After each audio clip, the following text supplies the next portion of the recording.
এই হলো কিশোরগঞ্জের সেই বিখ্যাত চাপা। আপনি যদি শুটকি প্রেমী হয়ে থাকেন তাহলে চাপা নিয়ে আমার আর নতুন করে আপনাকে কিছু বলার নাই।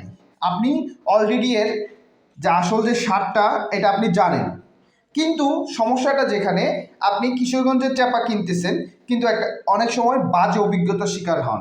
সে অভিজ্ঞতাটা কি? দেখা যায় চাপা নেওয়ার পর তিতা লাগে, তিতকুটি লাগে, যে একটা ঘ্রাণ, অথেন্টিক যে ঘ্রাণটা, সেই ঘ্রাণটা আপনি পান না। আমরা আপনাকে সেই নিশ্চয়তাটা দিচ্ছি, আপনারা যদি আমাদের থেকে চাপা নেন আমি ড্যাম শিওর আপনি এই চাপার স্বাদে ফিদা হবেনই হবেন। এতটা দারুণ স্বাদের চাপা, মানে আপনি আমাদের পার্মানেন্ট খাতা বনে যাবেন। হ্যাঁ, আপনি একবার নেন, আমরা ন্যূনতম 250 গ্রাম করেও দিচ্ছি। হ্যাঁ, টেস্ট পারপাসে আপনি অন্তত একবার নিয়ে ট্রাই করেন। আপনি ডেলিভারি ম্যান থাকা